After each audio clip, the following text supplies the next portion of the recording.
Ben Shapiro is done. Ben Shapiro, in my opinion, is officially done. He had his ass handed to him over the weekend, starting off with America Fest. I covered the story about him and Tucker kind of going back and forth at America Fest. Ben Shapiro started the drama. He had to take it there by coming onto the stage and calling people out for not going along with his pro-genocide agenda, his Israel agenda. So he called out names. And one of those names that he called out who was present that night to speak was Tucker Carlson. And Tucker Carlson, in my opinion, he handed Ben Shapiro his ass, in my opinion.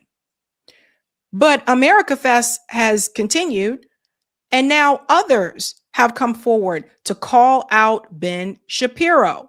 Started off here with Steve Bannon came in, and apparently Steve Bannon had some things to say about Ben Shapiro. Now, let's not forget, Steve, we haven't forgotten your pictures in them Epstein files either. I ain't forget. I did not forget.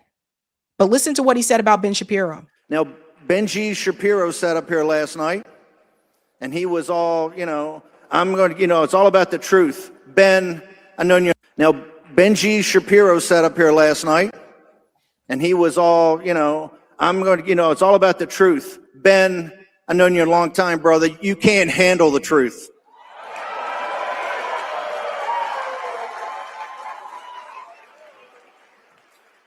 Let's face it, Ben Shapiro is the farthest thing from MAGA. Let's be blunt. He is a hardcore never Trumper. He's a hardcore never Trumper. In the spring of 16, he tried to upend Breitbart. He walked off the job, made a big deal about some incident in Mar-a-Lago with Corey Lewandowski. He tried to turn it to Ted Cruz from Donald Trump because he hated Donald Trump. That's true. And some people may have forgotten about that. During Trump's first presidential run, Ben Shapiro was not in support of Donald Trump. He is still conservative, but he was one of those never Trumpers. Eventually he did get on board with Donald Trump and Trump's agenda. But I think sometimes people forget about that. Ross says he looks like Benjamin Franklin. Why? Oh my gosh. I have the funniest chat. In the general election, he barely supported Donald Trump. The first sign of when President Trump gets sent back to Mar-a-Lago, the very first individual that jumped on the Ron DeSantis train, the Israel First train, was Ben Shapiro. And those are the darkest days we had. In 21 and 22, you guys were there.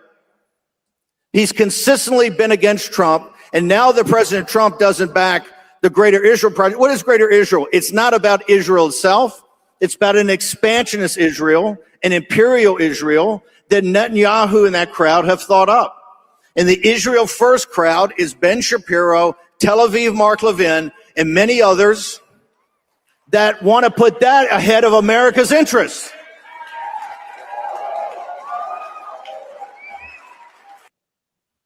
But see, some of us tried to tell you guys, even during the 2024 election. I said, well, both Kamala and Donald Trump are pro-Israel. I was really hoping that would be a time for third parties to really break through. But I don't know. A lot of people ended up staying home. And that's just the reality, right? So Steve Bannon coming after Ben Shapiro. Again, Ben Shapiro started this. For those who are just joining, he started it. So things could have gone very differently. And then now Megyn Kelly is speaking out against Ben Shapiro. You mentioned him, and your name came up on this stage last night in regards to pretty much all of this. Would you like the opportunity to respond? Well, I found it kind of funny that Ben thinks he has the power to decide who gets excommunicated from the conservative movement, which shows a willful blindness about his position in it. It reminded me a little of when the girl who was the head of our middle school chorus told me she was going to take all my friends away from me. Chorus? A head cheerleader maybe, but that just goes to show you how childish this behavior is. I called it out about a year ago. I called Ben Shapiro a gatekeeper. And we have gatekeepers on the left too. Don't get me wrong. I mean, there's gatekeepers all over. But he seemed to be the one that was trying to tell people what you must believe, what you must support, especially when it came to Israel. That's the big divide.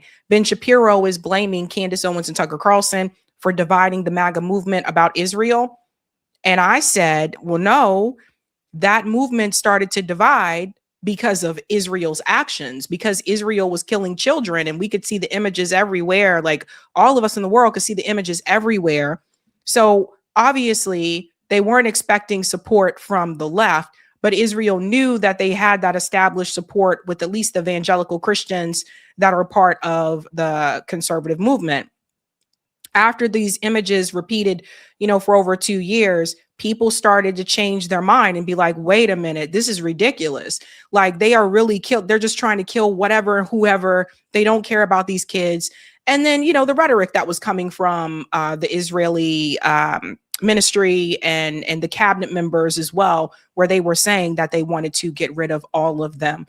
So Ben Shapiro was blaming podcasters instead of blaming his beloved Israel, which is so fitting for him, right? But it's childish behavior, what he's doing. So I resent the whole thing. I object to the whole thing. Ben and I, he had the nerve to call me a friend right before he called me a despicable coward for not calling out the people he once called out. So he both wants to parent me and be my child. He wants to tell me what I have to do and who I have to say what to. And then when I don't, he and some of his friends want to act like utter victims because I won't do what they say. They need me. I have to be their daddy and step in to protect them. And I am not their daddy. And I resent that he thinks he's in a position to decide who must say what to whom and when. Thank you. So I don't think we are friends anymore. I've been a very good friend to Ben. Nobody knew who the heck Ben Shapiro was when I started putting him on my shows on the Fox News channel, and I helped make him a star. And I've been very, very good to Ben over the years, and he's been good to me too. He just recently came on my tour, as did you, and I gave him the most kind introduction I could possibly give him because I know that he's losing subscribers a lot. Woo! And so I tried to do something nice for him by giving him a long 10-minute intro and personally vouching for him. And we mixed it up on Israel out on stage. It wasn't Israel because we're on the same place on Israel. We mixed it up over whether Tucker Carlson should be excommunicated from the conservative movement, which I do not believe. And thank you. And when it was over, we hugged, said goodbye, and then we had a nice text exchange a couple days later saying our friendship was important to us. And the next thing I saw was him attacking me on stage last night as a coward. So that's not friendship. And I think that's fine with me, with friends like that. So Megyn Kelly is no longer friends with Ben Shapiro. Ben is going to end up in the timeout corner. He's going to be like that one kid in class that was always sitting in timeout and people didn't really want to be around him, always pushing everybody away. Ben Shapiro has turned into that person. So it's not just Tucker Carlson who clapped back at him. Megyn Kelly's mad at him. Steve Bannon has an issue with him. And of course, because he said some things about Candace Owens during that America Fest, well, she had some things to say about him. This is where the comedy comes in, because get ready to laugh. Like, I was laughing my ass off at some of this, and I have some pictures for us to laugh at too. When it comes to you and having worked with you, I just know the tactics that you use to feign popularity in the public. I just know the amount of money that you are willing to spend on advertising to inflate your numbers to make people think that you're popular.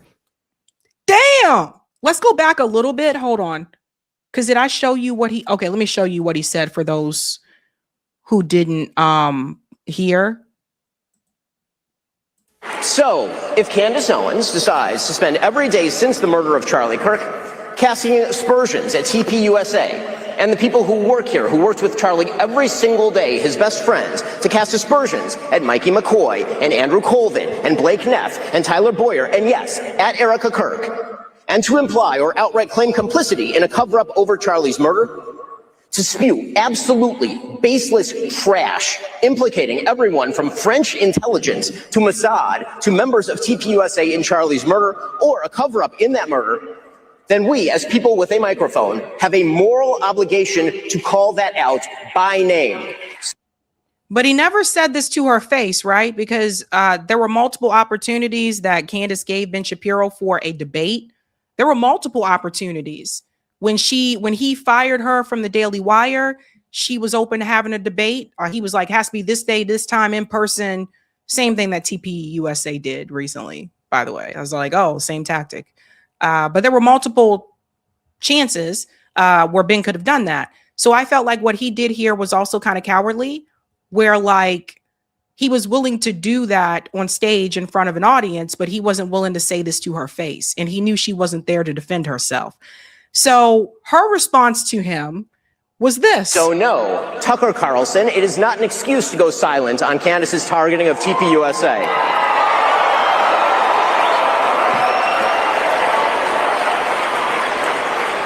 Or to mirror her bullshit lines of questioning because you love Candace personally. The same holds true of Megyn Kelly, a person I consider a friend, characterizing Candace as a young mother and thus shying away from condemning her actions or fibbing about them. That is a non-starter. When Candace Owens says, I don't know, but I know, that is retarded. And we are all more retarded for having heard it. Well, Ben, when it comes to you and having worked with you, I just know the tactics that you use to feign popularity in the public. I just know the amount of money that you are willing to spend on advertising to inflate your numbers to make people think that you're popular. So, yeah, I don't have to say we don't know when it comes to you. So now it makes me wonder if all those people are actually watching Ben Shapiro, the numbers that he has, because I showed you guys before that he's been losing subscribers. Like they just been dropping like flies because of his Israel position. And even in the comment section of a lot of his videos, like his own followers were going against him and like, what are you doing? This ain't it. You know what I mean? So now this is all starting to make sense because she's saying that he has been inflating his numbers, which possibly is the case. And here's the thing I want to say. People show you who they really are, because at one point, all of these people were supposedly friends with Candace. At one point, all these people, Ben and Alex and all of them, they were all buddy with her. She was a part of the Daily Wire. They loved Candace back then when she was going along with their, marching to their beat and doing what they wanted her to do when she was supporting Israel. They loved Candace Owens then. But the moment that she decided to disagree, and at that time, it was just it was one issue. It was Israel. The moment she decided to disagree, they're like, oh no, not only does she have to go, but we really need to take her down. When I tell you guys, I don't trust these motherfuckers. This is what I'm talking about. I don't trust a lot of these people. I don't trust a lot of these mofos. People will be buddy and rub elbows and stuff with you as long as you are doing and saying what they want you to do. The moment you start to have a different opinion, they'll not only try to smear you, they'll shun you, and they'll try to make sure that they end you. Lawsuits, ending careers, etc. I've seen some things. And that's on both sides, by the way. I've seen that with right-wing YouTubers, and I've seen that with left-wing YouTubers. One thing that I've learned in particular in this space is you got to be careful who you shake hands with. You have to be careful who you collaborate with. Now, Candace, going back 4 or 5 years ago, she probably never would have had any idea that these people would turn on her the way that they did. But here we are. You are such a joke of a little man. Your jealousy against Tucker, your ability to believe that you can keep manipulating the markets. You know those kids booed you on that stage. The amount of messages I got from Turning Point USA people saying, what is happening? Why is he on this stage? Standing against everything that Charlie believed in. That's what you're doing. You're standing against everything that Charlie believed in because you weren't his friend. He didn't like you for that very reason. I look at you and I just think you are such a little worm. I could see you right now, probably. What can we get out to her? We're going to sue her into bankruptcy again, right? sue her for every infraction, every word that I don't like, and every time my feelings are hurt. Because what you really believe in is Baal Berith. That's what your people believe in. You believe that you are contract lords and that people are not allowed to violate contracts or you will ruin them for years. You fire someone and you effectively stalk and harass them for years after. I'm here to let you know that I'm done with it. I am done with it. This one is so fully off of the mother effing plantation. Truly, Ben Shapiro, fuck you and the midget horse that you rode in on.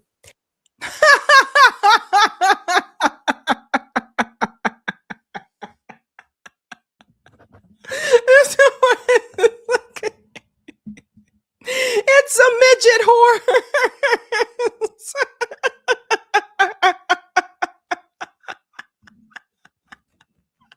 I'm sorry, but it's hilarious. Oh, we got horses popping up. You guys, maybe Ben Shapiro has a Napoleon complex. And I say that on behalf of the world.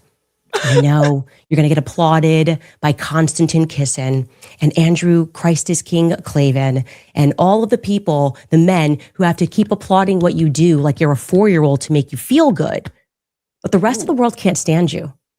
You're obnoxious. You have absolutely no values that exist outside of the Talmud. You describe yourself as a Talmudic Jew. And I've learned what's in that Talmud, and I encourage other people at home to learn what is in that Talmud so that you know what Ben thinks of you, because he doesn't just hate me, he hates you too, white men. He hates all Black people. Oh, so this part is really interesting. She said he hates all Black people. I mean, I never thought Ben Shapiro liked Black people, to be honest with you. That's why I never really understood why Candace was with them, why she was a part of the Daily Wire. He always gave me those kind of vibes, you know? You know how some people you can just kind of tell, you know? He just always kind of gave me those vibes. And I was just like, I don't really think this guy is like, yeah, I don't think, no. One thing I always felt is that Ben Shapiro cares and worries about himself, that Ben Shapiro was looking out for himself. And now here's the thing, because this is the thing we got to bring up. Where did it go? I lost it. I remember it. That's okay. How long did Candace feel this way? Did Candace feel, there it is. Desai said, didn't Candace know that when she worked there? That's the question. How long did she feel this way? Did she know all that time that she was working with him that he didn't like Black people? Did she know this is really how he was? Because here's the thing. This is what I said before about working with people within this space. Sometimes people come up to you and they may offer you a great deal. I've turned them all down. I'm glad I have. You never know what you could be getting yourself into. And some people are sitting back and they're saying, well, why didn't Candace say this when she was working with them? Well, people are like, well, they probably would have fired her. Yeah. But they fired her anyway, and she didn't say that. So that's the next question that people are asking. Like, why, if you knew that, did you know that then? And why did you defend them? Why did you stay along with this team?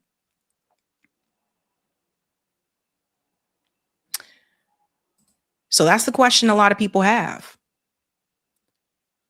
But when the levee breaks, I mean, you know, and I'm not trying to be funny, but I am. When the levee breaks, we got to when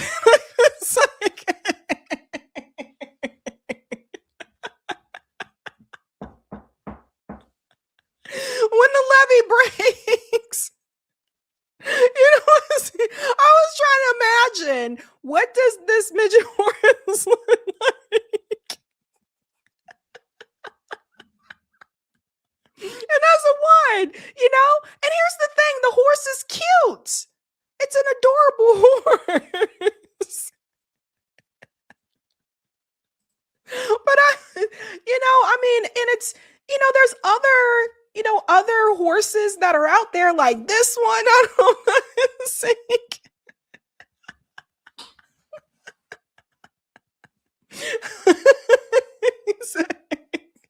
There's the castle back there.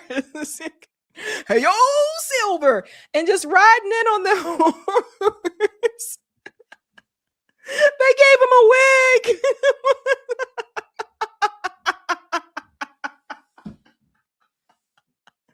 I'm sorry. I got one more. I got one. I got one. I'm sorry. I got one more. Hold on. And I think we can drop the beat to this one, right? People are so wrong. Let me pull up the beat. We're going to drop the beat to this one. People are so wrong because they...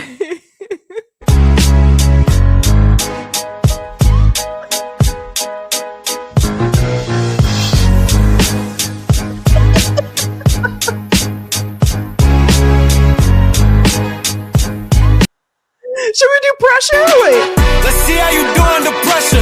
Let's see how you do under pressure. Give them a name to remember. Hey, let's see how you do under pressure. Let's see how you do under pressure. A moment can live on forever. A moment can live on forever. Because see, here's the thing. Ben brought this on himself. Ben Shapiro could have came out onto that stage and he could have talked about like his future for Turning Point USA, etc., 2028, whatever. But he decided to make it personal. And so that's where this comes from. That's where this comes from. So based on what I've seen, in my opinion, Ben Shapiro is done. Ben Shapiro's done. Ay. Hey guys, this was a Sabby clip. If you like what you saw, hit that like button and subscribe.